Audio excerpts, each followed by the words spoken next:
Hello friends, स्वागत है एक बार फिर से आप सभी का आपके अपने YouTube channel it's your classes में। आज हम देखेंगे यूपी डीएलएड के चतुर्थ सेमेस्टर के पंचम प्रश्न पत्र जो कि सामाजिक विज्ञान का है।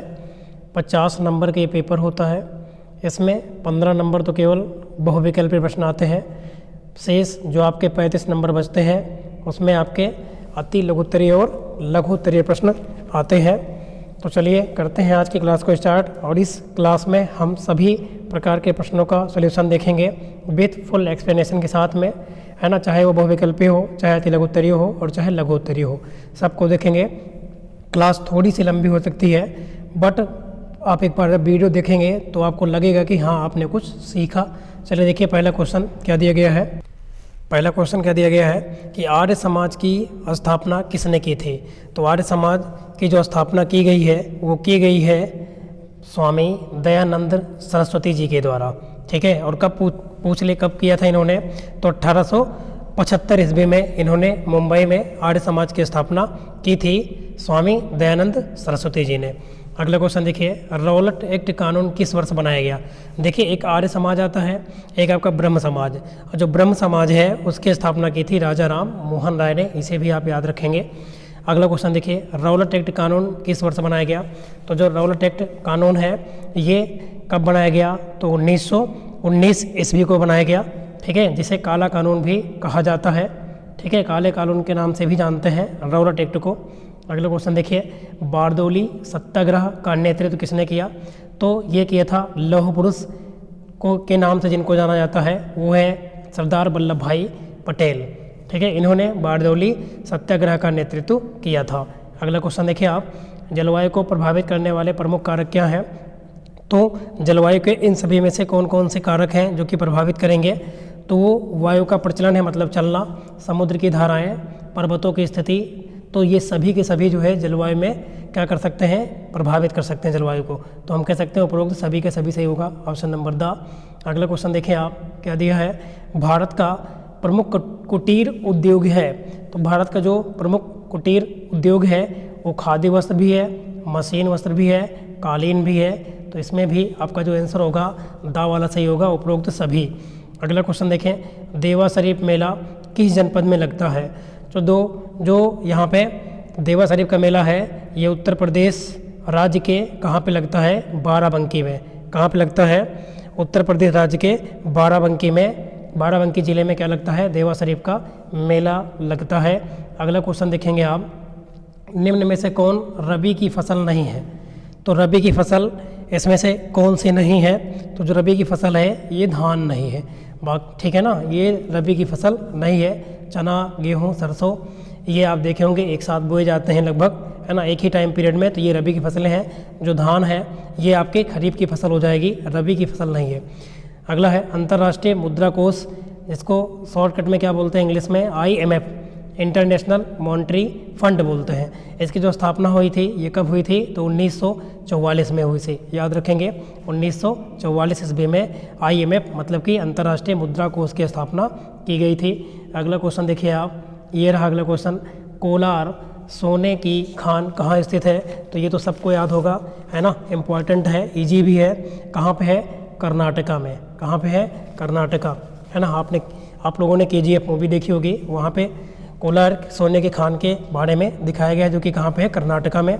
अगला, उत्तर प्रदेश में तेल शोधन कहाँ पर स्थित है, रिफाइनरी कहाँ पे है उत्तर प्रदेश में। तो ये जो है मथुरा में। कहाँ पे है, मथुरा में, उत्तर प्रदेश में तेल शोधन कारखाने हैं मथुरा में। अगला, पर्यावरण प्रदूषण के लिए प्रमुख रूप से उत्तरदायी क्या है। तो पर्यावरण प्रदूषण के लिए इसमें से कौन सा मेन रूप से उत्तरदायी है, तो वो होता है जीवाश्म ईंधन, ठीक है ना। जब जीवाश्म को जलाया जाता है तो जो जीवाश्म ईंधन होता है ये पर्यावरण प्रदूषण के लिए, है ना, ऐसा ऑप्शन में अगर देखें तो सबसे ज़्यादा उत्तरदायी होगा, ठीक है। सौर ऊर्जा नहीं है, बायोगैस भी नहीं है, जल विद्युत भी नहीं है। जो जीवाश्म ईंधन है ये जो है पर्यावरण प्रदूषण के लिए प्रमुख रूप से उत्तरदायी है। अगला, संयुक्त राष्ट्र संघ की स्थापना कब की गई। तो संयुक्त राष्ट्र संघ जिसको कहते हैं UNO, यूनाइटेड नेशन ऑर्गेनाइजेशन। तो संयुक्त राष्ट्र संघ की जो स्थापना हुई थी ये हुई थी 24 अक्टूबर 1945 को। यहाँ गलत है, यहाँ 24 रहेगा। कब हुई थी, 24 अक्टूबर 45 ईस्वी को संयुक्त राष्ट्र संघ यूएनओ की स्थापना की गई थी। ठीक है, कब? 24 अक्टूबर 1945 ईस्वी को। ठीक है, याद रखेंगे। अगला, भारत का सबसे लंबा राष्ट्रीय राजमार्ग है, तो जो हमारा नेशनल हाईवे नंबर 7 है, ये जो है भारत का सबसे लंबा राष्ट्रीय राजमार्ग है, नेशनल हाईवे 7। अगला देखिए, हथकरघा उद्योग है, हथकरघा उद्योग इसमें से कौन सा है? तो आइए देखते हैं। जो कुटीर उद्योग होते हैं, जो छोटे स्तर पर लगाए जाते हैं उद्योग, है ना, इनको कुटीर उद्योग कहते हैं, कम पूंजी इसमें लगती है, तो ये आता है हथकरघा उद्योग का अंतर्गत। तो ऑप्शन आ सही हो जाएगा। किसी स्थान पर लंबे समय तक पाए जाने वाली मौसम की दशाओं क्या कहते हैं? जब किसी एक स्थान पर काफ़ी लंबे समय तक, है ना, मौसमी दशाएं रहती हैं तो उनको क्या कहा जाता है? तो उसे कहते हैं जलवायु। क्या बोला जाता है? जलवायु कहते हैं। ठीक है, तो ये याद रखेंगे आप। किसी स्थान पर लंबे समय तक पाए जाने वाली जो मौसमी दशाएं हैं उसे क्या कहते हैं? फिर जलवायु। प्रथम स्वाधीनता संग्राम के दौरान मुगल बादशाह बहादुर शाह जफर को हुमायूं के मकबरे में किस ब्रिटिश सेना नायक ने गिरफ्तार किया था? तो उनका नाम था हडिसन। कौन था? तो सेना नायक का नाम था हडिसन। अगला याद रखेंगे, झांसी की रानी लक्ष्मीबाई की समाधि कहाँ स्थित है? तो झांसी की जो रानी है, इनकी लक्ष्मीबाई, इनकी जो समाधि जो स्थल है वो कहाँ बनाई गई है समाधि? तो ग्वालियर। ग्वालियर जो कि कहाँ पे है? एमपी, मध्य प्रदेश में। ठीक है ना, यहाँ पे झांसी की रानी लक्ष्मीबाई की समाधि स्थित है, ग्वालियर। ठीक है, एमपी में, मध्य प्रदेश में। अगला, 1899 ईस्वी में पुणे में बीडो होम की स्थापना किसने किया था? तो 1899 ईस्वी में बीडो होम की स्थापना जो की थी उसका नाम था D.K. कर्बे। किसके द्वारा? D.K. कर्बे के द्वारा की गई थी। अगला, स्वामी दयानंद सरस्वती ने आर्य समाज की स्थापना कहाँ किया था?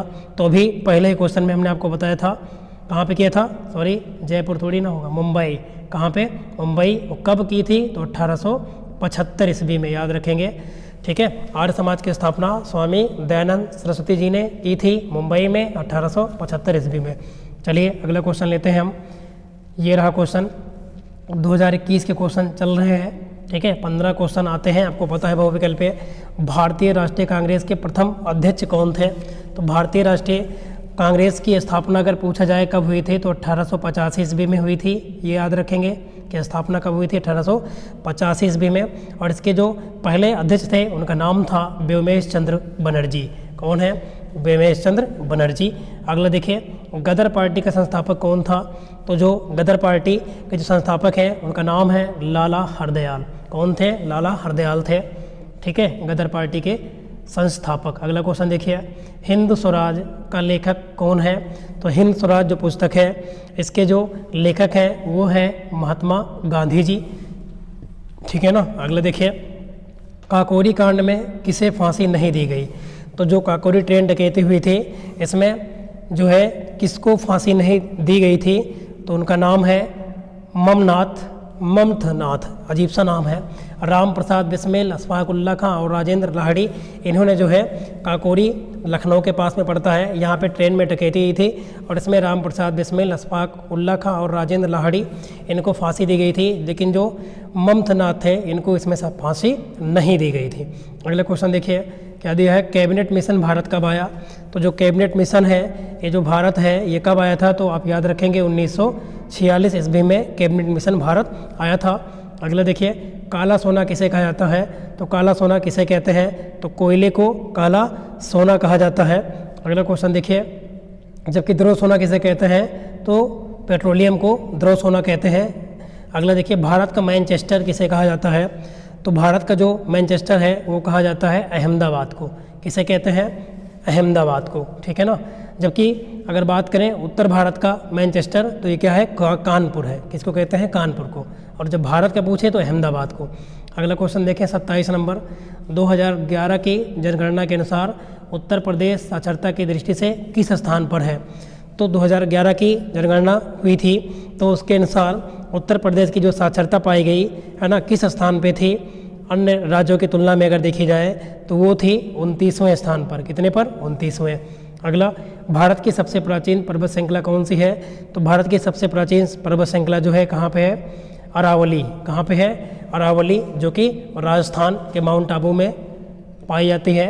यहाँ पे अरावली की जो पहाड़ियाँ हैं, ये सबसे पुरानी जो है पर्वत श्रृंखला में आती है। अगला, भारत में कुपोषण का स्तर मापने के लिए कितने वर्ष तक के बच्चे लिए जाते हैं, है ना, जिनके बीच में कुपोषण को मापा जाता है, तो वो है 0 से लेकर 5 वर्ष के बच्चों के बीच में कुपोषण का स्तर मापा जाता है।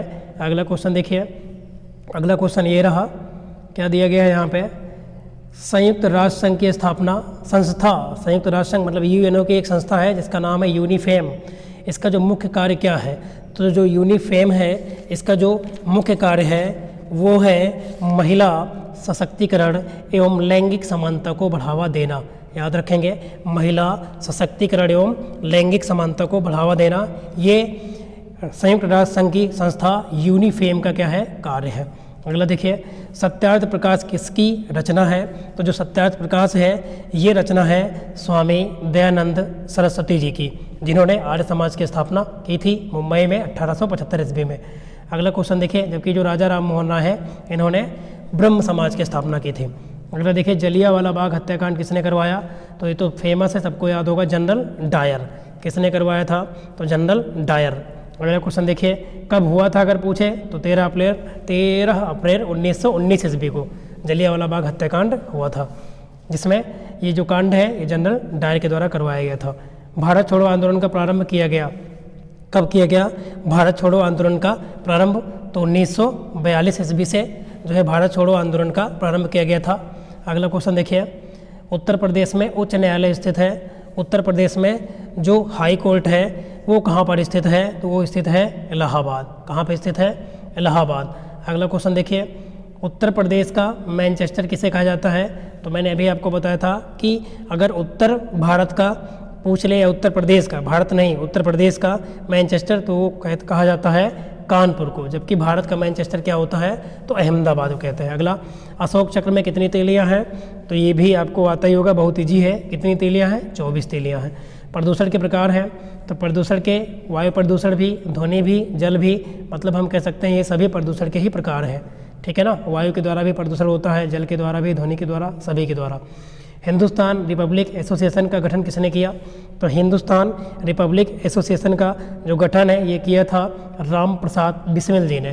किसने किया था, राम प्रसाद बिस्मिल जी ने। अगला, 1857 की क्रांति का नेतृत्व लखनऊ में किसने किया था, तो 1857 की क्रांति का जो नेतृत्व है ये किया था बेगम हजरत महल ने लखनऊ में, ठीक है ना। लखनऊ में किसने किया था, तो बेगम हजरत महल जी ने किया था। अगला क्वेश्चन देखिए, अगला क्वेश्चन ये रहा आपका, मनरेगा, ठीक है ना। मनरेगा योजना किस सन में लागू की गई थी, तो मनरेगा, ठीक है, जो योजना है ये किस सन में लागू की गई थी, तो ये की गई थी 2005 में। पहले इसको नरेगा के नाम से जानते थे, फिर पीएम नरेंद्र मोदी ने इसका नाम मनरेगा रख दिया बाद में, ठीक है। कर्मा लोक नृत्य है, कर्मा जो लोक नृत्य है ये कहाँ का है, तो जो कर्मा लोक नृत्य है ये यूपी के कहाँ का है, तो सोनभद्र जिले का। कहाँ का है, सोनभद्र का, ठीक है। अगला देखिए, सर्वाधिक जनसंख्या घनत्व वाला राज्य है, तो सबसे ज़्यादा अगर देखें ऑप्शन के अनुसार जनसंख्या घनत्व का जो राज्य है वो कौन है, तो बिहार है ना। घनत्व के अकॉर्डिंग अगर देखें डेंसिटी के अनुसार तो बिहार है, जबकि सबसे ज़्यादा अगर जनसंख्या पूछे, घनत्व ना लगाए, केवल जनसंख्या, तो कि कहाँ की है, वो यूपी की है, अपने उत्तर प्रदेश की। अगला क्वेश्चन देखिए, क्वेश्चन नंबर 43, हमारे राष्ट्रीय ध्वज की लंबाई और चौड़ाई का अनुपात कितना है, तो आप याद रखेंगे 3:2 होता है। कितना है, 3:2, ठीक है ना। अगला क्वेश्चन देखिए आप, निम्नलिखित में से कौन सी नकदी फसल नहीं है, ठीक है। तो नकदी फसल इसमें से कौन सी नहीं है, नकदी फसल मतलब जिसे बेचकर तुरंत ही क्या हो, पैसे प्राप्त किए जाएं, उस प्रकार से उसे हम नकदी फसल कह सकते हैं। तो कौन सी इसमें से नहीं है, तो जो गेहूं है ये एक प्रकार की नकदी फसल नहीं है। इसमें गन्ना जो है ना, चाय है, कपास है, इन सबको आप खेत से तुरंत काट के, है ना, इसको आप बेच सकते हैं और नकदी मतलब पैसे प्राप्त कर सकते हैं। अगला देखिए, most important question, Chauri Chaura कांड जो है ये कब हुआ था, तो ये हुआ था 5 फरवरी 1922 ईस्वी को, ठीक है। कहाँ पे हुआ था पूछ ले, तो गोरखपुर जिले में हुआ था, यूपी के गोरखपुर जिले में 5 फरवरी 1922 ईस्वी को चौरी चौरा कांड हुआ था। अगला देखें, 1857 ईस्वी की क्रांति के लिए कौन सी तिथि निश्चित की गई, तो 1857 की क्रांति के लिए जो तिथि निश्चित की गई थी वो की गई थी 31 मई 1857 ईस्वी, जबकि जो 1857 की क्रांति है वो ये इस तिथि के पहले ही हो गई थी, है ना। तो इस क्रांति का एक प्रमुख कारण ये भी था कि जो तिथि निश्चित की गई थी उसके पहले ही ये कर दी गई थी। अगला, ब्रह्म समाज की स्थापना किसने किया था? अभी आपको पढ़ाया गया था, हमने बताया था कि आर्य समाज की स्थापना तो स्वामी दयानंद सरस्वती जी, जबकि ब्रह्म समाज की तो राजा राम मोहन राय जी ने की थी। अगला देखिए, भारतीय राष्ट्रीय कांग्रेस का प्रथम अध्यक्ष कौन था? तो भारतीय राष्ट्रीय कांग्रेस का जो प्रथम अध्यक्ष था उनका जो नाम है वो था, यहाँ पे अभी आप पढ़े थे, व्योमेश चंद्र बनर्जी, ये प्रथम अध्यक्ष थे। अगर पूछे कांग्रेस की स्थापना किसके द्वारा की गई थी तो उनका नाम था ए.ओ. ह्यूम। तो ए.ओ. ह्यूम के द्वारा कांग्रेस की स्थापना की गई थी 1885 ईस्वी में, ठीक है ना। अगला क्वेश्चन देखते हैं हम, जबकि प्रथम अध्यक्ष कौन था? तो व्योमेश चंद्र बनर्जी। चौरी चौरा जो है हुआ था, तो चौरी चौरा मतलब ये कहाँ हुआ था? गोरखपुर में हुआ था। कब हुआ था? तो 5 फरवरी 1922 ईस्वी को हुआ था। अगला, फॉरवर्ड ब्लॉक का गठन किसने किया? तो जो फॉरवर्ड ब्लॉक का जो गठन है ये किया था किसने? सुभाष चंद्र बोस जी ने किया था। किसने किया था? सुभाष चंद्र बोस जी ने किया था। अगला क्वेश्चन देखिए, ये रहा, ये क्वेश्चन भी इम्पोर्टेंट है। धन निष्कासन का सिद्धांत प्रतिपादित किया। देखिए आपके एग्जाम में क्वेश्चन रिपीट होते हैं, है ना, ये एकदम 100% ट्रू बात है, अभी आप देखेंगे ही। और हाँ, आपको बताते चलें कि हमारे चैनल पर और भी सभी विषयों की इसी प्रकार की क्लासेस उपलब्ध हैं, जिसमें हम 22 से लेकर 16 के बीच में जितने भी बहुविकल्पीय, अति लघुत्तरीय और लघुत्तरीय प्रश्न हैं सबको कवर कराए हैं, तो उन्हें आप देख सकते हैं। तो धन निष्कासन का सिद्धांत जो प्रतिपादित किया था उनका नाम है दादा भाई नौरोजी। किसने? दादा भाई नौरोजी ने धन निष्कासन सिद्धांत का प्रतिपादन किया था। अगला, भारत में हरित क्रांति का जनक किसे कहा जाता है? तो भारत में जो हरित क्रांति का जनक है वो कहा जाता है डॉक्टर एम.एस. स्वामीनाथन को, ठीक है। जबकि अगर बात करें विश्व में तो उनका क्या नाम था? कमेंट में आप बताएंगे, है ना। विश्व में हरित क्रांति के जनक का नाम क्या है और भारत में क्या है? तो भारत में है डॉक्टर एम.एस. स्वामीनाथन। अगला, और ये भी बताएंगे कि हरित क्रांति का संबंध किससे था। उत्तर प्रदेश जिले में कितने मंडल में विभाजित है? तो ये जो यूपी है ना स्टेट, ये कितने मंडल में डिवाइड है? तो ये है आपके 18 मंडल में डिवाइड है, ठीक है। जैसे कि फैजाबाद मंडल, आपका बात करें लखनऊ मंडल, ठीक है। और एक एक मंडल में लगभग कुछ क्या होते हैं, एक मात्रा में रखे जाते हैं जिले, कई जिलों को बना रखकर एक मंडल का नाम दिया जाता है। निम्नलिखित में कौन खरीफ की फसल है? अब खरीफ की फसल पूछा है, अभी एक क्वेश्चन आपने देखा था, क्या पूछा था? रबी की फसल। यहाँ पे क्या पूछा गया है? यहाँ पे पूछा गया खरीफ की फसल। तो खरीफ की फसल कौन होगी? तो चना तो होगा नहीं, चना, सरसों, मटर ये आपकी रबी की फसलें हैं, तो इसमें क्या हो जाएगा? मूंग हो जाएगा, ठीक है। और खरीफ की फसल में आपका धान भी आता है। अगला देखिए, चारकुला प्रमुख नृत्य है, लोक नृत्य कहाँ का? चारकुला इम्पॉर्टेंट है, ये ब्रजभूमि कहाँ का है? चारकुला जो प्रमुख लोक नृत्य है ये ब्रजभूमि से संबंधित है। अगला क्वेश्चन देखिए, अगला क्वेश्चन ये रहा, कैगा परमाणु ऊर्जा उत्पादक केंद्र भारत के किस प्रदेश में स्थित है? तो जो कैगा है ये कहाँ पे स्थित है? याद रखेंगे, कर्नाटक राज्य में। अगला देखिए, ठीक है, विश्व पर्यावरण दिवस मनाया जाता है, तो ये तो सबको याद होगा, 5 जून को। कब मनाया जाता है? 5 जून को विश्व पर्यावरण दिवस मनाया जाता है। जबकि 16 सितंबर को क्या मनाया जाता है? तो ओजोन दिवस मनाया जाता है। क्या मनाते हैं? ओजोन दिवस। अगला क्वेश्चन देखिए, जनगणना 2011 के अनुसार उत्तर प्रदेश का सर्वाधिक साक्षरता वाला जिला कौन सा है? तो कौन सा है? वो है गौतम बुद्ध नगर। कौन सा जिला है? गौतम बुद्ध नगर। भारत का राष्ट्रीय, है ना, सबसे लंबा राष्ट्रीय राजमार्ग है, तो राष्ट्रीय राजमार्ग नंबर 7 अभी आपको पढ़ाया था। वर्तमान में इसको हम NH-44 के नाम से भी जानते हैं, मतलब नेशनल हाईवे नंबर 44 के नाम से भी जानते हैं। अगला देखिए, योजना आयोग के स्थान पर नीति आयोग की स्थापना, है ना, में किस वर्ष में हुई? तो जो योजना आयोग है इसका जो अध्यक्ष होता है ये होते हैं प्रधानमंत्री। अब योजना आयोग को चेंज करके क्या बना दिया गया है? नीति आयोग नाम दिया गया है, ठीक है। और इसके जो वर्तमान में अध्यक्ष हैं कौन होंगे? प्रधानमंत्री नरेंद्र मोदी, ठीक है। तो ये कब? तो इन्होंने जो है 2015 में योजना आयोग को नीति आयोग बना दिया गया था, और जिसके अध्यक्ष क्या होते हैं, कौन होते हैं? तो आप कहेंगे प्रधानमंत्री होते हैं, जो भी वर्तमान होता है, ठीक है। प्रेजेंट में कौन है? नरेंद्र मोदी जी हैं। अगला देखिए, लखनऊ में किस महिला नेत्री ने क्रांतिकारियों का नेतृत्व किया था? तो लखनऊ के अंदर अभी आपने पढ़ा था क्वेश्चन पहले भी, किसने? बेगम हजरत महल जी ने।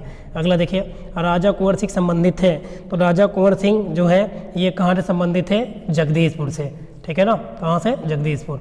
अगला, स्वामी दयानंद सरस्वती ने आर्य समाज की स्थापना की कब की थी? तो मैंने आपको पढ़ाया था 1875 ईस्वी में, है ना। देख रहे हो ये क्वेश्चन रिपीट हो रहे हैं ना बार बार, ठीक है। तो 1875 ईस्वी में की थी। कहाँ पे की थी? मुंबई में की थी। अगला क्वेश्चन देखिए, सत्यार्थ प्रकाश किसकी रचना है? तो जो सत्यार्थ प्रकाश है ये रचना भी किसकी है? स्वामी दयानंद सरस्वती जी की है, ठीक है। किसकी है? स्वामी दयानंद सरस्वती जी की। ये क्वेश्चन भी रिपीटेड है, देखो 16 में और 18 में आया हुआ था। साइमन कमीशन ने अपनी रिपोर्ट कब प्रस्तुत की? तो जो साइमन कमीशन है इसने जो अपनी रिपोर्ट है ये 1930 ईस्वी में प्रस्तुत की थी, ठीक है। जबकि साइमन कमीशन का जो गठन हुआ था वो कब हुआ था? 1928 या 27 ईस्वी में। एक बार आप देख लेंगे, पूछ सकता है आपसे एग्जाम में, 27 या 28 ईस्वी में हुआ था। अगला क्वेश्चन देखिए, राष्ट्र मेरा धर्म है, जन सेवा मेरी पूजा, ये मिशन था किसका? कि राष्ट्र मेरा धर्म है ना, और जन सेवा मेरी पूजा। तो ये जो कथन है या मिशन है ये किसका था? तो ये लाला लाजपत राय जी का है। अगला, देश बंधु कहे जाते थे, तो देश बंधु किसको कहा था? चित्तरंजन दास, ठीक है।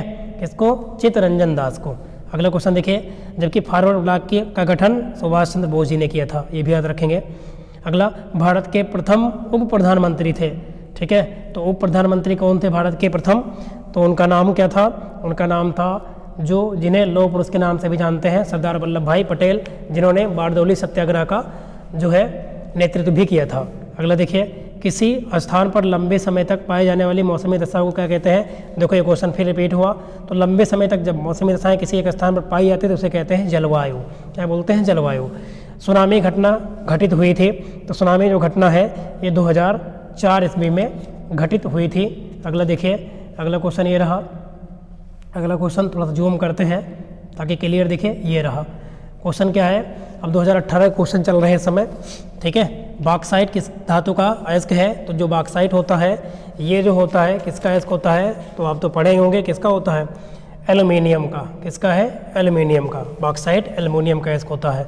अगला देखिए, जैसे कि ऐसा पूछ लेता है हेमेटाइट, तो हेमेटाइट लोहे का अयस्क होता है, ठीक है। और एल्यूमिना पूछ लेता है तो लेड का होता है। तो कोलार की खानों का संबंध किस धातु उत्पादन से है? तो कोलार की खान कहाँ? सोना से। अभी आपने पढ़ा था, ये भी क्वेश्चन देखो, एक प्रकार से लैंग्वेज चेंज है, क्वेश्चन वही है, ठीक है। तो सोना हो जाएगा। अगला, सबसे अधिक चीनी मिलों की संख्या किस प्रदेश में है? सबसे ज़्यादा यूपी में है अपने। कहाँ पे है? यूपी में कि महाराष्ट्र में? तो इसमें तो डाउट लग रहा है मैं तो यूपी लग रहा है, बट एक बार आप देखेंगे, है ना। इसमें ऑप्शन को महाराष्ट्र सही माना जा रहा है, तो आप देख लेंगे इसको, एक बार आप कन्फर्म कर लेंगे, ठीक है ना, इस क्वेश्चन को। अगला क्वेश्चन देखिए, संयुक्त राष्ट्र संघ का प्रधान कार्यालय स्थित है। तो संयुक्त राष्ट्र संघ का प्रधान कार्यालय कहाँ पे स्थित है? तो ये स्थित है न्यूयॉर्क में। कहाँ पे है? न्यूयॉर्क में। अगला, हथकरघा उद्योग है। तो देखो ये क्वेश्चन भी रिपीटेड क्वेश्चन है। हथकरघा जो उद्योग है उसे हम कुटीर उद्योग भी कहते हैं। अगला, किस तिथि को मंगल पांडे को फांसी दी गई थी? तो मंगल पांडे को फांसी किस तिथि को दी गई? तो आप याद रखेंगे 8 अप्रैल 1857 ईस्वी को मंगल पांडे को फांसी दी गई थी। 8 अप्रैल 1857 ईस्वी को भारत छोड़ो आंदोलन का प्रारंभ किया गया। देखो ये क्वेश्चन भी रिपीटेड है, तो 1942 ईस्वी, ठीक है ना। 1942 ईस्वी से भारत छोड़ो आंदोलन का प्रारंभ किया गया था। अगला, गांधी जी दक्षिण अफ्रीका से लौटने के बाद, है ना, प्रथम सफल सत्याग्रह आंदोलन कहाँ प्रारंभ किया था? तो जो गांधी जी दक्षिण अफ्रीका से लौटे थे, तो कब लौटे थे? तो 1915 ईस्वी के आसपास लौटे थे, है ना। और इन्होंने जो सबसे पहला जो है आंदोलन सत्याग्रह कहाँ से प्रारंभ किया था? तो वो था चंपारण। कहाँ से? चंपारण, बिहार, 1917, ठीक है ना। 1915 में शायद लौटे थे, है ना। और 1917 में इन्होंने प्रथम सफल सत्याग्रह आंदोलन प्रारंभ किया था चंपारण, जो कि बिहार राज्य में है। अगला देखिए, अगला क्वेश्चन ये रहा, वायुमंडल का भार सर्वाधिक किस मंडल में होता है? तो आपने देखा होगा वायुमंडल कई लेयरों में बटा होता है, क्षोभ मंडल, समताप मंडल, है ना, और जो है आयन मंडल, बहिर्मंडल। तो यहाँ पे वायुमंडल का भार पूछ रहा है सबसे ज़्यादा, तो किस मंडल में होता है? तो वो होता है क्षोभ मंडल में। और क्षोभ मंडल में ही क्या होता है? आपकी आंधी, तूफान, बारिश, ये सब जो आती हैं ये सब इसी मंडल में पाया जाता है। एक होता है समताप मंडल, जिसमें वायुयानों को उड़ाई जाने की आदर्श दशा पाई जाती है। एक होता है ओजोन मंडल। ओजोन मंडल में क्या होता है? ओजोन की परत पाई जाती है, जो कि सूर्य से निकलने वाली पराबैंगनी किरणों को रोकती हैं। अगला क्वेश्चन देखिए, उत्तर प्रदेश की निम्न परियोजनाओं में कौन पेयजल परियोजना नहीं है? कौन सी पेयजल परियोजना नहीं है? तो याद रखेंगे इसमें गोकुल बैराज भी है, लोकुस बैराज है, आगरा बैराज, लेकिन ज्ञानपुर पंप नहर परियोजना ये जो है पेयजल परियोजना नहीं है। अगला क्वेश्चन देखते हैं, ये रहा क्वेश्चन 81 नंबर। क्या दिया गया है? उत्तर प्रदेश के दिया सलाई उद्योग का प्रमुख केंद्र कहाँ पे है? उत्तर प्रदेश के दिया सलाई, तो दिया सलाई जो है ये कहाँ पे है? याद रखना बरेली में है ना। अगला क्वेश्चन देखिए, उत्तर प्रदेश का प्रमुख लोक नृत्य है, तो उत्तर प्रदेश का जो प्रमुख लोक नृत्य है वो है बिरहा। क्या है? बिरहा। अगला क्वेश्चन देखिए आप ऑप्शन के अकॉर्डिंग, 2001 से 2011 की जनगणना के अनुसार उत्तर प्रदेश की जनसंख्या में कितने प्रतिशत की दशकीय वृद्धि रही है? कितने परसेंट की वृद्धि हुई? तो इसको याद रखना 20.21% थी, तो 20.09% की वृद्धि। अगला क्वेश्चन देखिए 84 नंबर, ये रहा, संयुक्त राष्ट्र संघ की स्थापना की गई, तो संयुक्त राष्ट्र संघ की स्थापना देखो मैंने पहले ही बताया था 24 अक्टूबर 1945 ईस्वी को यूएनओ को स्थापना की गई थी, यूनाइटेड नेशन ऑर्गेनाइजेशन, ठीक है ना। अगला, प्राण एवं दैहिक स्वतंत्रता की गारंटी कौन सा अनुच्छेद में दिया गया है? तो अनुच्छेद नंबर जो है आपका यहाँ पे है 21, जिसमें बताया गया है ना, एक व्यक्ति के प्राण एवं दैहिक स्वतंत्रता का जो है गारंटी का अनुच्छेद है, अनुच्छेद नंबर 21। ऐसे एक अनुच्छेद और बहुत फेमस है, अस्पृश्यता मतलब कि छुआछूत का जो है किस अनुच्छेद में बताया गया है? तो आर्टिकल नंबर 17 में। अगला क्वेश्चन देखिए, हिमालय पर्वतमाला की सर्वोच्च चोटी है, तो हिमालय पर्वतमाला की जो है सबसे ऊंची चोटी जो है वो कौन सी है? तो वो है आपकी माउंट एवरेस्ट, ठीक है, जो कि कहाँ पे है? वास्तव में नेपाल में है, ठीक है। इसकी ऊंचाई कितनी है वर्तमान में? क्योंकि इसकी ऊंचाई घटती बढ़ती रहती है, तो वर्तमान में 8850 मीटर लगभग है। अगला देखिए, कौन सा तत्व किसी स्थान विशेष की जलवायु को प्रभावित नहीं करता? मतलब ऐसा कौन सा तत्व है जो कि जलवायु को प्रभावित नहीं करता है? तो ये कौन सा है? वहाँ की उस स्थान की खनिज संपदा, ये जो है जलवायु को प्रभावित नहीं करती है। अगला, नाना साहब दत्तक पुत्र थे, नाना साहब किसके दत्तक पुत्र थे? तो बाजीराव के। किसके? बाजीराव। अगला क्वेश्चन देखिए आप 89 नंबर, कुंवर सिंह किस राज्य के जमींदार थे? तो जो कुंवर सिंह थे ये जो है जगदीशपुर राज्य के जमींदार थे। अगला, संविधान सभा के अस्थाई अध्यक्ष थे, तो कौन थे? अस्थाई परमानेंट जो है तो वो थे डॉक्टर राजेंद्र प्रसाद, जबकि अस्थाई अध्यक्ष कौन बनाए गए थे? डॉक्टर सच्चिदानंद सिन्हा जी। ये भी याद रखेंगे, अस्थाई राजेंद्र प्रसाद, अस्थाई डॉक्टर सच्चिदानंद सिन्हा। अगला क्वेश्चन देखिए, ये रहा क्वेश्चन, हिंदुस्तान सामाजिक स्वाधीनता गठन है ना, हिंदुस्तान रिपब्लिक एसोसिएशन का गठन, ये भी क्वेश्चन रिपीटेड है 2000 नहीं, राम प्रसाद बिस्मिल द्वारा, है ना। ये 2016 मतलब आया था क्वेश्चन, ये क्वेश्चन था। अगले क्वेश्चन देखिए 92 नंबर, बंदी जीवन पुस्तक के लेखक थे, तो बंदी जीवन पुस्तक के लेखक कौन है? तो याद रखना इनका नाम है सचिंद्र नाथ सान्याल। क्या नाम है? सचिंद्र नाथ सान्याल, बंदी जीवन के, ठीक है ना। अगला क्वेश्चन देखिए, यहाँ पे स्वतंत्रता प्राप्ति के समय पांडिचेरी कब्जे में था, स्वतंत्रता प्राप्ति के समय यहाँ पे जो पांडिचेरी था ये किसके कब्जे में था? किसका कब्जा था? तो यहाँ पे कब्जा था फ्रांस का। जैसे कि आपने देखा था कि पुर्तगाल पर किसका था? जो गोवा पे, गोवा पर पहले किसका था? पुर्तगालियों का था। अगला क्वेश्चन देखिए, किस राज्य के कुल भौगोलिक क्षेत्र के सबसे कम भाग पर वनों का विस्तार पाया जाता है ना। किस राज्य में सबसे कम विस्तार पाया जाता है? तो वो राज्य है हरियाणा। कौन सा राज्य है? हरियाणा। जबकि सबसे ज़्यादा अगर देखा जाए तो एमपी में, हमारे मध्य प्रदेश में। अगला देखिए, देश के सर्वाधिक क्षेत्रफल पर पाए जाने वाले वन हैं कैसे, है ना, किस प्रकार के वन ज़्यादा पाए जाते हैं? तो वो होते हैं उष्णार्द्र पतझड़ वन, ठीक है ना। अगला, मौसम कैसे बनता है? तो मौसम कैसे बनता है? तो पृथ्वी के परिक्रमण के कारण बनता है, रिवोल्यूशन के कारण पृथ्वी के क्या बनता है? मौसम जो है बनता है। अगला क्वेश्चन देखिए, आर्कटिक विलो है, आर्कटिक विलो क्या है? तो आर्कटिक जो विलो है यह एक झाड़ी का नाम है, ऐसा लग रहा है पर्वत का नाम, जैसे कि अंटार्कटिका आप सुने होंगे, है ना, महाद्वीप, तो ये झाड़ी का नाम है। अगला, सीसी है ना, जिसको इंग्लिश में TSE का नाम है। ये किसको कहा जाता है? तो ये जो है एक प्रकार का क्या होता है, यह एक प्रकार की मक्खी होती है, ठीक है ना, जिसको सीसी भी कहते हैं। सीसी लिखा है, हिंदी में सीसी पढ़ते हैं इसको, इंग्लिश में टीएसई होता है।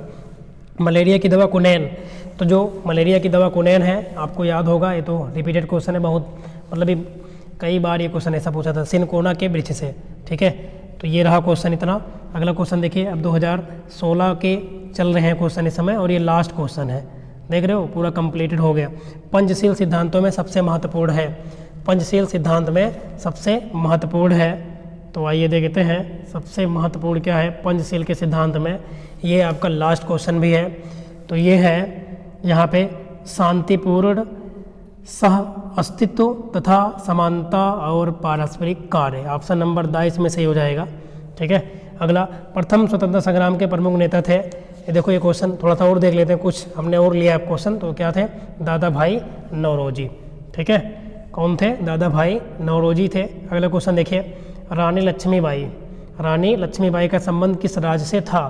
तो रानी लक्ष्मीबाई कहाँ से थी? तो ये थी झांसी की रानी, आप पढ़े होंगे कि खूब लड़ी मर्दानी हुआ तो झांसी वाली रानी थी। अगला देखिए, रानी अवंतीबाई किस रियासत की रानी थी? तो जो रानी अवंतीबाई थी ये थी रामगढ़ रियासत की रानी। अगला, मंगल पांडे किस ब्रिटिश छावनी के सैनिक थे? तो ये भी आप देखे होंगे, रटा रटाया क्वेश्चन है, बैरकपुर छावनी के। अगला, रामकृष्ण मिशन की स्थापना किसने की थी? तो देखते हैं रामकृष्ण मिशन की स्थापना किसने की थी? तो स्वामी विवेकानंद जी ने, इसको याद रखेंगे, रामकृष्ण मिशन की स्थापना स्वामी विवेकानंद जी ने की थी। जबकि राजा राम मोहन राय ने किसकी की थी? ब्रह्म समाज की स्थापना, और दयानंद सरस्वती जी ने आर्य समाज की स्थापना की थी, और सत्याग्रह प्रकाश की रचना इन्हीं की है। अगला, भारत में थियोसॉफिकल सोसाइटी का मुख्यालय कहाँ था? तो कहाँ पे था? तो ये था अडियार, ठीक है, अडियार जो कि कहाँ पड़ता है? चेन्नई, ठीक है। अगला क्वेश्चन देखिए, ये रहा, अलीगढ़ में मुस्लिम एंग्लो ओरिएंटल कॉलेज की स्थापना की किसने की थी? तो उनका नाम था सर सैयद अहमद खां। अगला, ब्रह्म समाज की स्थापना कब हुई? तो जो ब्रह्म समाज की स्थापना है, पहली बात तो ये पूछ सकता है किसने की थी? तो राजा राम मोहन राय ने कब की थी? तो 1828 ईस्वी में की थी। अगला, राजा राम मोहन राय थे, तो राजा राम मोहन राय कौन थे? ब्रह्म समाज के संस्थापक, देख रहे हो, ये तो सन पूछ सकता है, ये घुमा फिरा के पूछता है। चलिए यहाँ तक क्वेश्चन आपके कंप्लीट होते हैं, बहुविकल्प पे अब शुरू होते हैं आपके अति लघुत्तरीय प्रश्न। चलिए देखते हैं क्वेश्चनों को थोड़ा स्पीड से। ब्रह्म समाज की स्थापना देख रहे हो, इसमें भी वही क्वेश्चन है, तो ब्रह्म समाज की स्थापना किसने की थी? ये यहाँ पे गलत दिया है, स्वामी दयानंद सरस्वती जी नहीं, कौन थे? राजा राम मोहन राय जी ने। किसने? इसको आपने अभी पढ़ा कई बार, तो राजा राम मोहन राय जी ने, ठीक है ना, 1828 ईस्वी में ब्रह्म समाज की स्थापना की थी। जबकि आर्य समाज की स्थापना किसने की थी? तो वो की थी स्वामी दयानंद सरस्वती जी ने। कहाँ की थी? मुंबई में 1875 ईस्वी में। अगला, थियोसॉफिकल सोसाइटी का मुख्यालय, मुख्य कार्यालय कहाँ स्थित है? तो ये भी क्वेश्चन देखो बहुविकल्पी में भी आया था, अडियार में, अडियार जो कि चेन्नई। अगला, भारतीय राष्ट्रीय कांग्रेस की स्थापना कहाँ हुई? तो मुंबई में हुई, ठीक है। किसने की? ए.ओ. ह्यूम ने की। कब की थी? 1885 ईस्वी में, ठीक है ना। और प्रथम अध्यक्ष कौन थे? तो वो थे व्योमेश चंद्र बनर्जी। इतना क्वेश्चन याद रखेंगे। कब हुई, है ना? तो आप कहेंगे 1885 ईस्वी में। कहाँ हुई? तो मुंबई में हुई, है ना। तो किसने की? ए.ओ. ह्यूम ने। और कौन थे प्रथम अध्यक्ष? तो वो थे व्योमेश चंद्र बनर्जी। अगला, जलियांवाला बाग हत्याकांड कब हुआ? तो जलियांवाला बाग हत्याकांड देख रहे हो 13 अप्रैल 1919 ईस्वी को हुआ था, जिसमें जनरल डायर ने क्या थी? गोली चलवाई थी। पूना समझौता किस वर्ष हुआ? तो पूना समझौता मुंबई में हुआ था, पूछे अगर तो कब हुआ था? 1932 ईस्वी में। भारत का क्षेत्रफल कितना है? तो 32,87,263 वर्ग किलोमीटर, 32,87,263 वर्ग किलोमीटर, ये है भारत का क्षेत्रफल एरिया। अगला देखें हम, भारत का अक्षांशीय एवं देशांतरीय विस्तार लिखिए। तो ये सब क्वेश्चन एक बार हम पहले भी पढ़ा चुके हैं, इसलिए बहुत तेज़ी से। तो उत्तरीय अक्षांश से अगर देखें तो कितना है? 8 डिग्री 4 मिनट से 37 डिग्री 6 मिनट।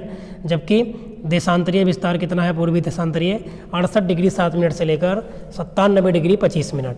अगर भारत में सिंचाई के प्रमुख साधनों के नाम, तो भारत में सिंचाई कुएं द्वारा, तालाब द्वारा, नहरें द्वारा, है ना, इनके द्वारा की जाती है। धन निष्कासन का सिद्धांत किसने प्रतिपादित किया? तो दादा भाई नौरोजी ने किया था, ठीक है ना। अगला क्वेश्चन देखिए, अगला क्वेश्चन है विविधता से आपका क्या अभिप्राय है? विविधता का मतलब आइए देखते हैं, है ना।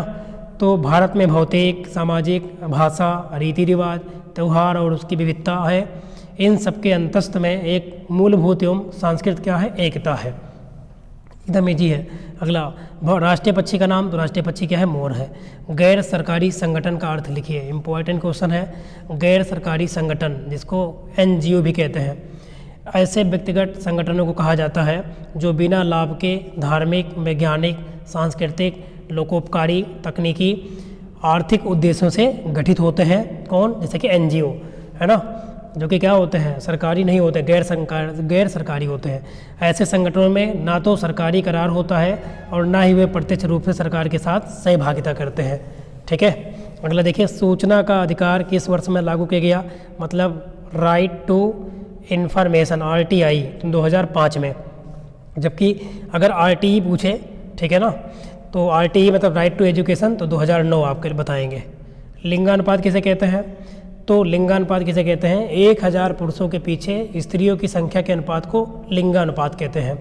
या फिर आप ये लिख देंगे, किसी क्षेत्र विशेष में स्त्री एवं पुरुष की संख्या के अनुपात को लिंगानुपात कहते हैं। और 2011 की जनगणना के अनुसार ये कितना था? 943 महिला पर 1000 पुरुष पाए गए। ठीक है, ये अनुपात था। मतलब 1000 पुरुष अगर संख्या है तो वहाँ पे 943 महिलाएं पाई गई थी 2011 की जनगणना के अनुसार। अगला क्वेश्चन लेते हैं हम जल्दी से, फटाफट। ये रहा क्वेश्चन, भारत के राष्ट्रीय ध्वज की लंबाई और चौड़ाई का अनुपात, ये गलत दिया है, 3:2 होगा। क्या होगा? 3:2, इसमें 2:3 दिया है, तो कितना होगा? 3:2। ठीक है। अगला क्वेश्चन, 1857 के प्रथम स्वाधीनता संग्राम के समय भारत का गवर्नर जनरल कौन था? तो लॉर्ड कैनिंग। क्या नाम था? कैनिंग था। अगला, 1857 के प्रथम स्वाधीनता संग्राम पर लिखी गई सरकारी किताब कौन सी है?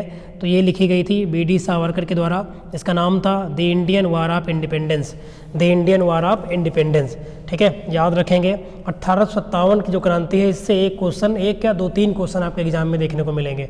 इसको आप डीपली पढ़ लेंगे एक बार, 1857 क्रांति। ठीक है, यहाँ से क्वेश्चन तय है।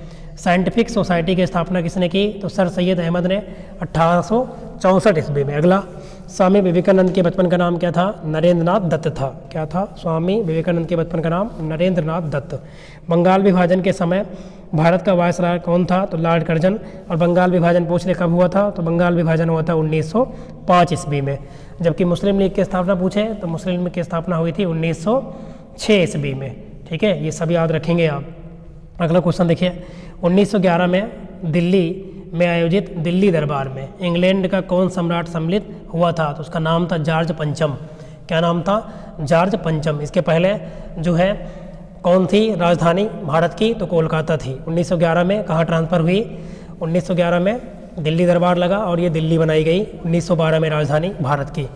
ठीक है, और उस समय जो यहाँ पे सम्राट शामिल हुआ था उसका नाम था जॉर्ज पंचम, इंग्लैंड का था। चौरी चौरा कांड किस आंदोलन के दौरान हुआ? तो असहयोग आंदोलन के दौरान चौरी चौरा कांड हुआ था। कब हुआ था? 5 फरवरी 1922 ईस्वी को गोरखपुर है ना में हुआ था, उत्तर प्रदेश के। अगला क्वेश्चन देखिए, किस गोलमेज सम्मेलन में गांधी जी ने भाग लिया? तो केवल दूसरे गोलमेज सम्मेलन में गांधी जी ने भाग लिया था, जबकि 3 गोलमेज सम्मेलन हुए थे। ठीक है, जिसमें तीनों में भाग लेने वाले कौन थे? तो भीमराव अम्बेडकर जी थे। संयुक्त राष्ट्र संघ की सुरक्षा परिषद में कितने सदस्य होते हैं? तो कुल 15 होते हैं, जिसमें 5 अस्थायी होते हैं परमानेंट, और 10 क्या होते हैं? आपके टेम्प्रोरी होते हैं। याद रखेंगे। मिड डे मील योजना किस वर्ष प्रारंभ की गई? तो 1995 में, मतलब 15 अगस्त, अगर डेट पूरी पूछे, 15 अगस्त 1995 ईस्वी में मिड डे मील योजना का प्रारंभ किया गया था। सूर्य से आने वाली हानिकारक पराबैंगनी किरणों से कौन सा रोग उत्पन्न होता है? तो स्किन कैंसर, त्वचा का कैंसर हो जाता है। ठीक है, और सूर्य से आने वाली पराबैंगनी किरणों को कौन रोकती है? ओजोन परत जो होती है। और ओजोन दिवस कब मनाते हैं? 16 सितंबर को मनाया जाता है। सब याद रखेंगे पूरा। अगला क्वेश्चन देखिए, क्वेश्चन ये रहा, नदियों में जल प्रदूषण की माप किससे की जाती है? तो नदियों के जल में घुली हुई ऑक्सीजन की मात्रा से जो है जल प्रदूषण की माप की जाती है। 2011 की जनगणना के अनुसार भारत का लिंगानुपात कितना है? तो 1000 है पर कितनी महिला? 943 महिला है। मतलब लिंगानुपात किसे कहते हैं? तो प्रति 1000 पुरुषों के पीछे स्त्रियों की संख्या को लिंगानुपात कहा जाता है। ठीक है, या 1000 पुरुषों पर स्त्रियों का कितना अनुपात है, ये भी आप कह सकते हैं। अगला क्वेश्चन, बीटी कल्चर क्या है? तो बीटी कल्चर जो होता है अंगूर से संबंधित होता है, मतलब अंगूर की खेती संबंधित है। इसमें अंगूरों की बुआई, पोषण, देखरेख और फल उत्पादन का अध्ययन किया जाता है। तो कुल मिला के बीटी कल्चर जो है अंगूर की खेती संबंधित है। अगला क्वेश्चन देखेंगे आप, जबकि एपी कल्चर आप देखेंगे मधुमक्खी पालन है ना। भारत पृथ्वी के किस गोलार्ध में स्थित है? तो भारत पृथ्वी के उत्तर पूर्वी गोलार्ध में स्थित है। जैसे कि ये रहा आपका ग्लोब, है ना, यहाँ पे आपकी ये क्या होती है, यहाँ पे आपका इंडिया जो है अपना स्थित है यहाँ पे। तो जो ये लाइन है ये क्या होती है, उत्तर पूर्वी, नॉर्थ ईस्ट बनेगी, तो उत्तर पूर्वी गोलार्ध में स्थित है। अगला 1857 के विद्रोह के दो सफलता के कारण, है ना, किस कारण ये असफल हुई थी, तो क्रांति जो है होनी थी कब, 31 मई 1857 ईस्वी को, और पहले ही हो गई थी, ये पहला कारण था। जबकि दूसरा सैनिक दुर्बलता और उचित नेता का अभाव भी था, और आवागमन और संचार के माध्यम का भी अभाव था, और आर्थिक कठिनाइयाँ थी, यही कारण थे, है ना, प्रमुख 1857 का जो विद्रोह हुआ था, ठीक है, जिसमें चर्बी के लिए जो है आपको पता ही होगा, है ना, सूअर की चर्बी इस्तेमाल की जाती थी कारतूसों में। अगला देखिए, ब्रह्म समाज के मुख्य सिद्धांत बताइए। तो ब्रह्म समाज की स्थापना किसने की थी, तो स्वामी दयानंद सरस्वती जी ने। इसके सिद्धांत है कि ईश्वर एक है, वह निराकार और सर्वव्यापी है, मतलब हर जगह वो व्यापित है, हर जगह है। दूसरा है, इसकी आराधना के लिए मूर्ति पूजा, कर्मकांडों और बाह्य आडंबरों की आवश्यकता नहीं है। अगला तीसरा, आत्मा अजर अमर है और शरीर नाशवान है। आत्मा तो अजर और अमर है, जबकि शरीर ही केवल नष्ट होती है। तीसरा कथन। चौथा सिद्धांत, मनुष्य को अंधविश्वास और कट्टरता को त्याग कर मानवतावादी सार्वभौमिक सिद्धांतों को स्वीकार करना चाहिए। इंपॉर्टेंट है, इजी भी है। जेड धाराएं किसे कहते हैं, देखिए इन्हीं क्वेश्चनों से आप जो लघु उत्तरीय प्रश्न भी आप एग्जाम में कर पाएंगे अगर आप सही से सुनेंगे तो, ठीक है। जेड धारा किसे कहते हैं, तो जेड धाराएं पृथ्वी सहित कुछ ग्रहों के वायुमंडल में तेजी से बहने व घूमने वाली धाराएं होती हैं, ठीक है। अगला, उत्तर प्रदेश की प्रमुख जनजातियों के नाम लिखिए। तो उत्तर प्रदेश में थारू जनजाति पाई जाती है, खरवाड़ जनजाति, महिगीर जनजाति, बुक्सा, ये सभी जनजातियाँ उत्तर प्रदेश की प्रमुख जनजातियाँ हैं। अगला क्वेश्चन देखिए, रौलट एक्ट, रौलट एक्ट कब लागू हुआ, तो रौलट एक्ट 26 जनवरी 1919 ईस्वी में लागू हुआ, याद रखेंगे, ठीक है, जिसको काला कानून भी कहा गया। तो सर सिडनी रौलट समिति की सिफारिशों को ही, है ना, सिडनी रौलट समिति की सिफारिशों को ही रौलट एक्ट अधिनियम के नाम से जाना जाता है। इस एक्ट के अंतर्गत एक विशेष न्यायालय की स्थापना की गई, जिसमें उच्च न्यायालय के 3 वकील थे। भारतवासियों ने इस विधेयक को काला कानून कहा। मैंने पहले ही बताया था, रौलट एक्ट को काला कानून भी भारतीयों ने कहा। अगला, पूना समझौता पर प्रकाश डालिए। तो पूना समझौता कब हुआ, 1932 ईस्वी में। मैंने बताया था अभी, ये क्वेश्चन आपका रिपीटेड है, मतलब कि बहुविकल्पी में आया था। तो पूना, यहाँ पूना रहेगा, पूरा नहीं पूना। पूना पैक्ट सितंबर 1932 में डॉक्टर भीमराव अम्बेडकर तथा हिंदू नेताओं के प्रयत्न से सवर्ण हिंदुओं तथा दलितों के मध्य, है ना, वर्ग को सार्वजनिक सेवाओं तथा स्थानीय संस्थाओं में उनकी शैक्षणिक योग्यता के आधार पर उचित प्रतिनिधित्व देने की व्यवस्था की गई, ठीक है। तो याद रखेंगे कि ये 1932 ईस्वी में हुआ था भीमराव अम्बेडकर और हिंदू नेताओं के बीच में, जिसमें सवर्ण हिंदू और दलितों के मध्य को सार्वजनिक सेवा और स्थानीय संस्था में शैक्षणिक योग्यता के आधार पर उचित प्रतिनिधित्व देने का व्यवस्था की गई है। अगला दूसरा पॉइंट है, ये तो पहला था कि दलित वर्ग के लिए पृथक निर्वाचन मंडल समाप्त कर दिया गया तथा व्यवस्थापिका सभा में अछूतों के स्थान हिंदुओं के अंतर्गत ही सुरक्षित रखे गए। अगला, कृषि पर आधारित 2 उद्योगों के नाम। तो कृषि पर आधारित बहुत सारे उद्योग हैं, जिसमें से जूट उद्योग है, चीनी उद्योग है, इसमें 2 ही बताने थे, ऐसे कई सारे उद्योग हैं, आप लिख सकते हैं। अगला क्वेश्चन देखिए, है ना, क्लास ज़्यादा लंबी होगी तो भाई केवल हम आपके अति लघुत्तरीय और बहुविकल्पीय और अति लघुत्तरीय ही करेंगे, ठीक है, ज़्यादा बड़ी क्लास नहीं करना चाह रहे। नेहरू रिपोर्ट कब प्रस्तुत की गई, तो 1928 ईस्वी में। नेहरू रिपोर्ट 1928 ईस्वी में प्रस्तुत की गई, अगस्त के 1928, अगस्त महीने के 1928 ईस्वी के अगस्त महीने में की गई। कानपुर का लाल इमली किस उद्योग के लिए प्रसिद्ध है, तो ऊनी वस्त्र उद्योग के लिए कानपुर का जो शहर है लाल इमली, ये फेमस है। प्रथम गोलमेज सम्मेलन कब से कब चला, तो नवंबर 1930 से, है ना, नवंबर 1930 से जनवरी 1931 तक चला था प्रथम गोलमेज सम्मेलन, ठीक है। इसमें केवल महात्मा गांधी ने द्वितीय गोलमेज सम्मेलन में भाग लिया था, जबकि 3 गोलमेज सम्मेलन हुए थे और तीनों में आपके भाग लिया था भीमराव अम्बेडकर जी ने। अगला, व्यक्ति के कानों के लिए सामान्य ध्वनि तीव्रता तो क्या है, 40 से 50 डेसीबल। डेसीबल क्या होती है, ध्वनि की तीव्रता मापने की इकाई है डेसीबल, ये भी याद रखेंगे आप। अगला, अस्पृश्यता का अंत किस अनुच्छेद में वर्णित है, मैंने बताया था, इसको अस्पृश्यता का मतलब छुआछूत का संबंध किस संविधान के किस अनुच्छेद में दिया गया है, तो अनुच्छेद नंबर 17 में दिया गया है, आर्टिकल नंबर 17 में। अंतर्राष्ट्रीय न्यायालय की स्थापना कब की गई, तो 26 जून 1945 ईस्वी को, याद रखेंगे, अंतर्राष्ट्रीय न्यायालय। अगला, कांग्रेस के प्रथम अधिवेशन की अध्यक्षता किसने की, तो प्रथम जो अधिवेशन है इसकी अध्यक्षता किसने की थी? व्योमेश चंद्र बनर्जी ने। मैंने आपको बता रखा है कांग्रेस की स्थापना पूछे 1885 ईस्वी में किसने किया? A.O. ह्यूम ने। ठीक है, कहाँ हुई? मुंबई में हुई थी। ठीक है, और कौन थे प्रथम अध्यक्ष? तो व्योमेश चंद्र बनर्जी जी थे। अगला देखिए, रामकृष्ण मिशन की स्थापना किसने की? तो स्वामी विवेकानंद जी ने की थी रामकृष्ण मिशन की स्थापना। ठीक है, अगला क्वेश्चन देखिए आप, गांधी जी ने असहयोग आंदोलन किस वर्ष प्रारंभ किया? तो 1920 ईस्वी में। 1920 ईस्वी में गांधी जी ने असहयोग आंदोलन का प्रारंभ किया था। अगला, स्वराज्य हमारा जन्मसिद्ध अधिकार है, इसे हम लेकर रहेंगे, किसका कथन है? तो ये कथन है बहुत ही आपको सबको याद ही होगा, बाल गंगाधर तिलक जी का। होम रूल आंदोलन के प्रमुख नेता कौन थे? तो होम रूल आंदोलन के प्रमुख नेता लोकमान्य बाल गंगाधर तिलक एवं श्रीमती एनी बेसेंट थी। ये दो लोग थे, बाल गंगाधर तिलक और एनी बेसेंट। ये लोकमान्य मतलब होम रूल जो आंदोलन था इसके प्रमुख नेता थे। अगला क्वेश्चन देखिए, भारत छोड़ो आंदोलन कहाँ से प्रारंभ हुआ? तो 14 जुलाई सन 1942। तो अगर केवल सन पूछा जाए तो 1942 ईस्वी में भारत छोड़ो आंदोलन का प्रारंभ हुआ था। ये तो आप पढ़े हैं कई बार, अभी आपने देखा इसी वीडियो में। तो ये देखो क्वेश्चन 2019 में और 22 में पूछा गया था। 14 जुलाई 1942 में वर्धा में कांग्रेस की जो है कार्य समिति ने प्रस्ताव पारित किया जिसका शीर्षक था भारत छोड़ो प्रस्ताव। कब? 14 जुलाई 1942 को।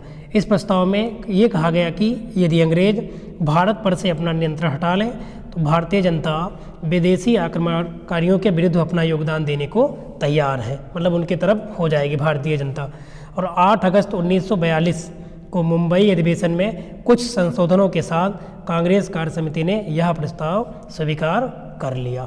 अगला क्वेश्चन देखिए, प्रथम पंचवर्षीय योजना कब लागू की गई? तो 1951 से 1956 ईस्वी तक चली थी प्रथम पंचवर्षीय योजना। ठीक है, क्लियर हो गया होगा। अगला क्वेश्चन देखिए, बस केवल अगर आप यहाँ पर ध्यान से देख लेते हैं आपकी आती लघु उत्तरीय तो आप लघु उत्तरीय बनाकर लिख सकते हैं, नहीं तो क्लास बहुत लंबी हो जाएगी भाई। अगला, भारत में चांदी मुख्यतः किस प्रदेश में पाई जाती है? तो भारत में चांदी मुख्यतः कर्नाटक में कोलार, जहाँ पे सोने भी पाए जाते हैं, चांदी भी। राजस्थान में एक स्थान है जाबर, और बिहार में मानभूमि, आंध्र प्रदेश में कड़िया आदि में जो है चांदी पाई जाती है। अगला, सुलह कुल महोत्सव कहाँ मनाया जाता है? तो सुलह कुल महोत्सव जो है ये हिंदू मुसलमान एकता के प्रतीक आगरा में मनाया जाता है। हिंदू और मुसलमान के बीच एकता के प्रतीक के रूप में मनाया जाता है सुलह कुल महोत्सव, जो कि यूपी के आगरा में मनाया जाता है।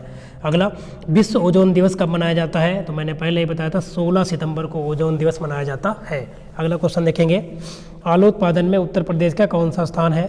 तो आलू उत्पादन में है ना सबसे ज़्यादा यूपी का स्थान प्रथम है, पहले नंबर पर है। अगला, सूचना का अधिकार भारत में किस वर्ष लागू किया गया? ठीक है, तो भारत सरकार ने पारदर्शिता, शासन एवं भ्रष्टाचार मुक्त समाज बनाने के लिए 12 मई 2005 में सूचना का अधिकार अधिनियम 2005 संसद में पारित किया। अगर पूछे कि कब आया था तो आप बताएंगे 2005 ईस्वी में RTI आया था, राइट टू इन्फॉर्मेशन, सूचना का अधिकार अधिनियम, है ना, ये आया था, जिसे 15 जून 2005 में राष्ट्रपति की अनुमति मिली।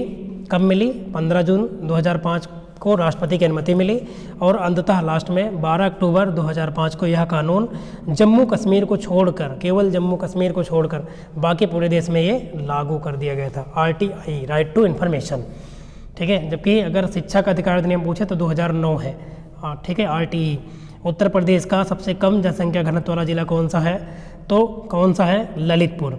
ठीक है, ये याद रखेंगे, जिसमें सबसे कम मात्र 242, सोनभद्र में 270, हमीरपुर में 275, महोबा में 279, चित्रकूट में 308, जालौन में 370, झांसी में 398 व्यक्ति रह रहे हैं।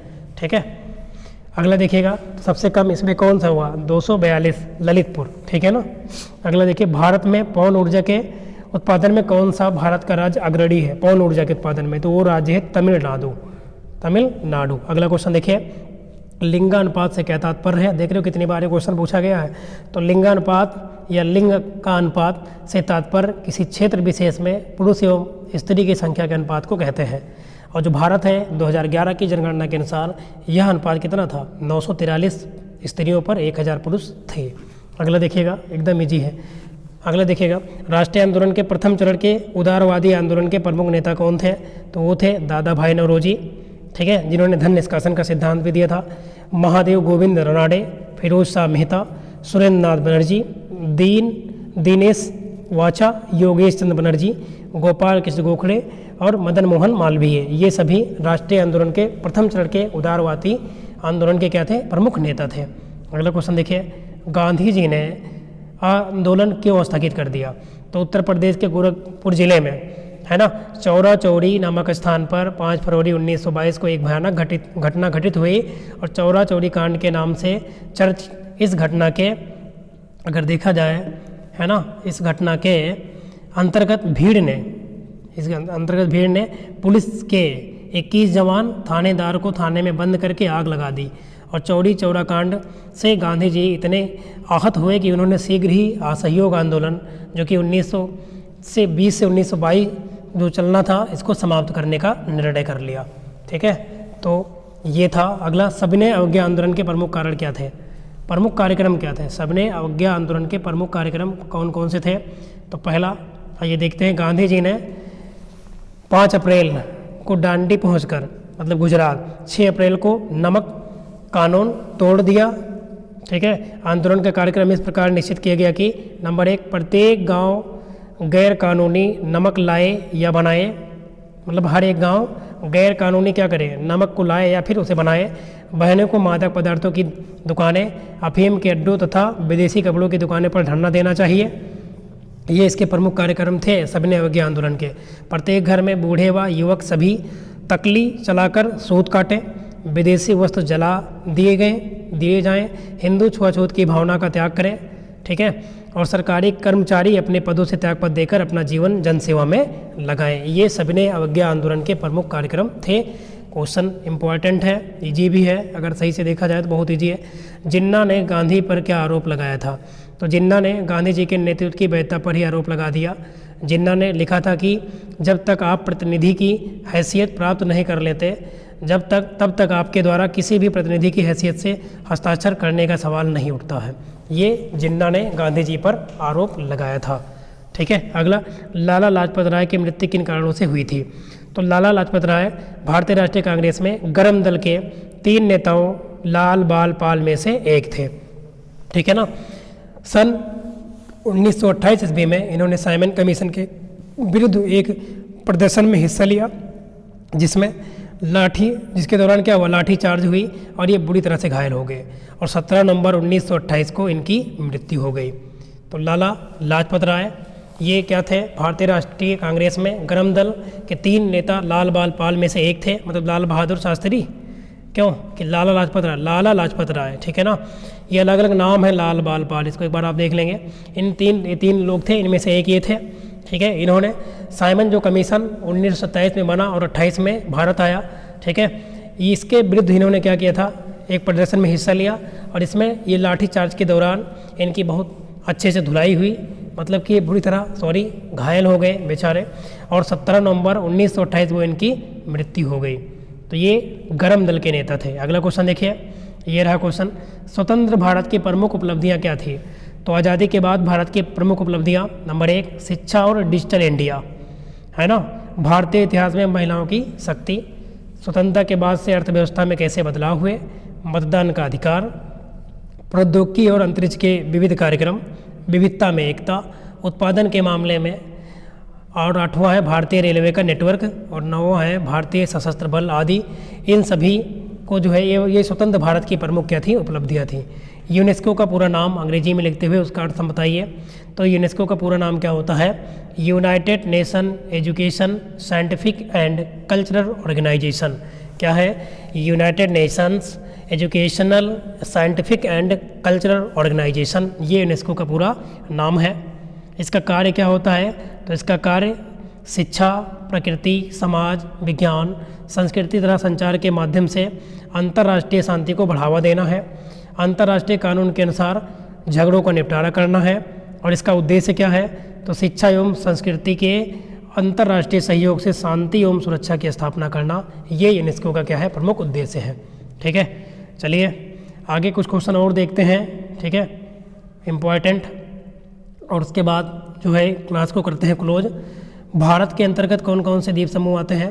तो द्वीप समूह में बंगाल की खाड़ी है, उत्तर दक्षिण की ओर फैला है, बंगाली खाड़ी में उत्तर की ओर फैला हुआ है जिसे अंडमान निकोबार द्वीप समूह, तथा दूसरा केरल राज्य के पश्चिमी में अरब सागर के बीच है, इसे लक्षद्वीप समूह कहते हैं।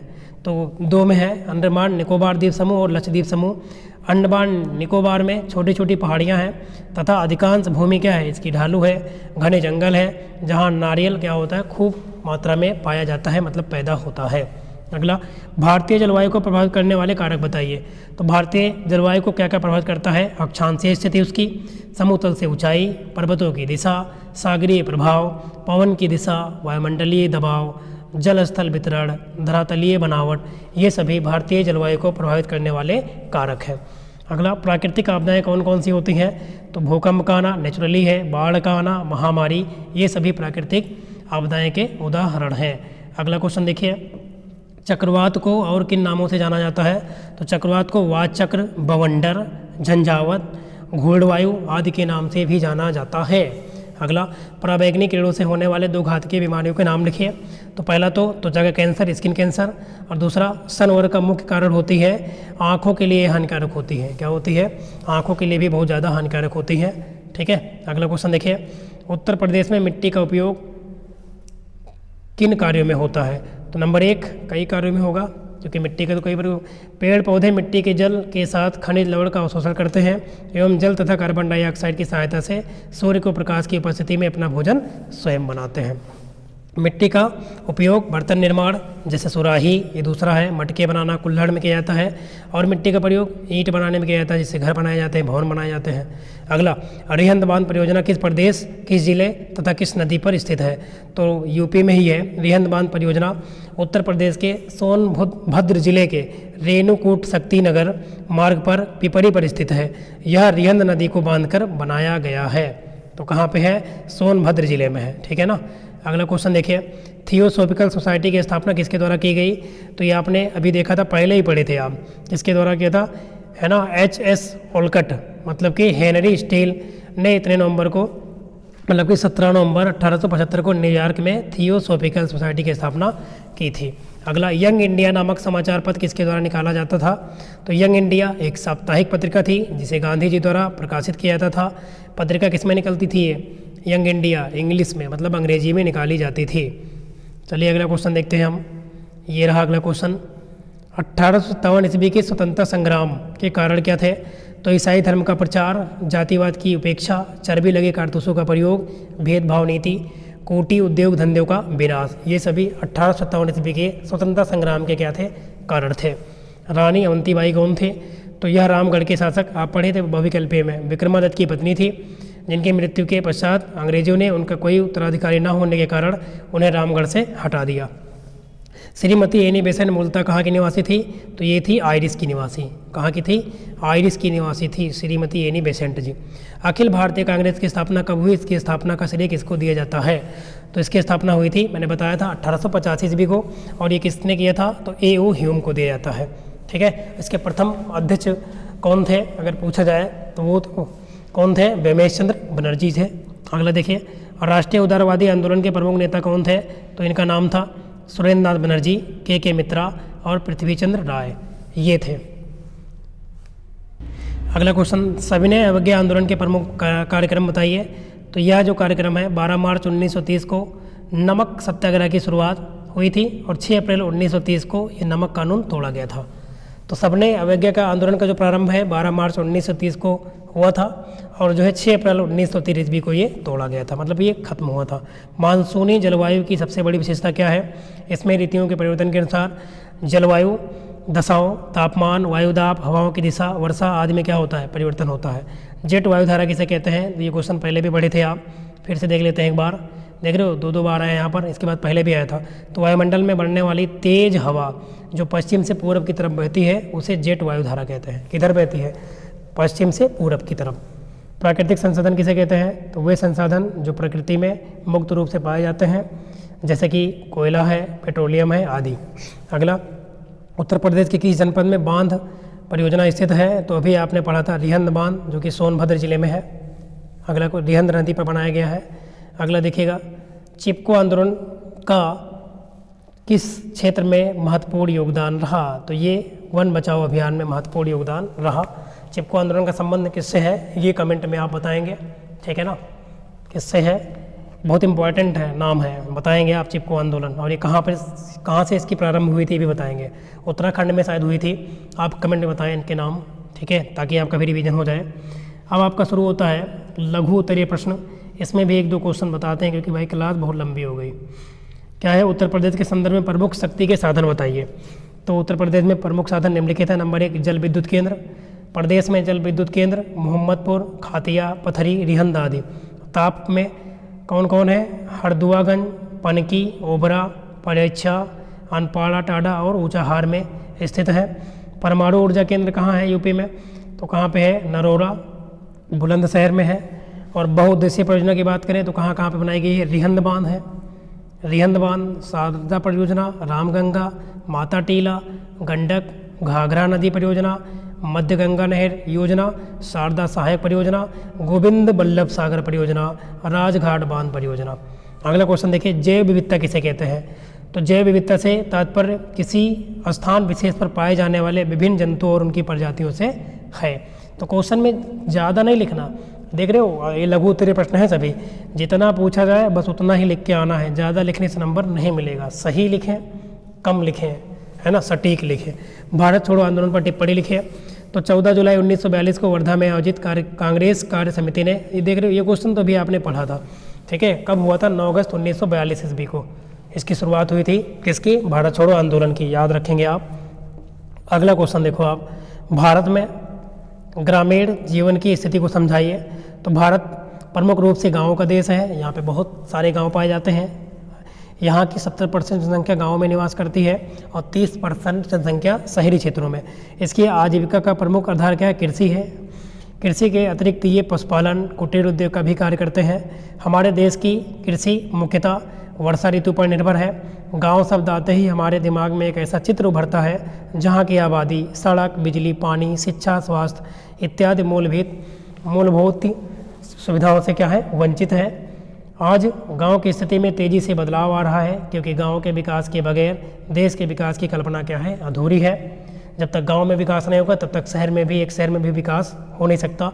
महात्मा गांधी की मान्यता थी कि भारतीय ग्रामीण जीवन का पुनर्निर्माण ग्राम पंचायतों की पुनः स्थापना के द्वारा ही संभव है, ठीक है।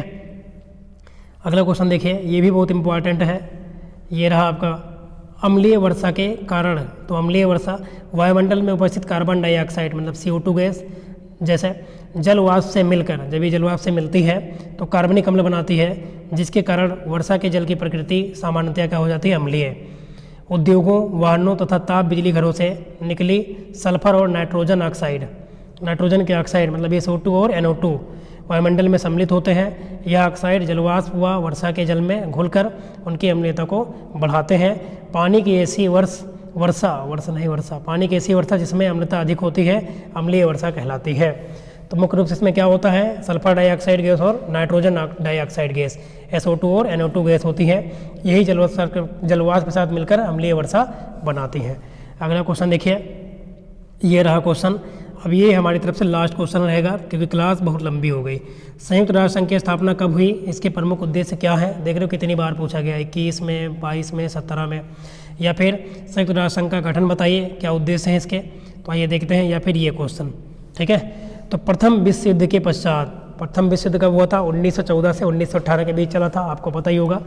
तो प्रथम विश्व युद्ध के पश्चात विश्व में शांति की स्थापना करने तथा उसे बनाए रखने के लिए लीग ऑफ नेशंस की स्थापना की गई, राष्ट्र संघ की स्थापना की गई, लेकिन यह जो है अपने उद्देश्य को पूरा ना कर सका। ये जो लीग ऑफ नेशंस की स्थापना की गई ये अपने उद्देश्य को पूरा नहीं कर सका, इसलिए विश्व में पुनः युद्ध ना हो और सभी राष्ट्रों के आपस में मधुर संबंध बने रहे। इन्हीं उद्देश्यों की पूर्ति के लिए संयुक्त राष्ट्र संघ, जिसको कहते हैं UNO, यूनाइटेड नेशन ऑर्गेनाइजेशन की क्या की गई, स्थापना की गई।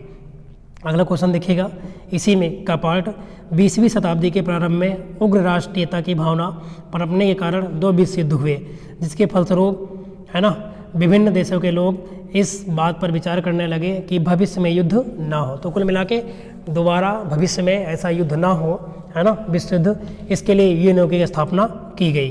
इसकी स्थापना 24 अक्टूबर 1945 ईस्वी को हुई। इसके एक एक लाइन में क्वेश्चन है।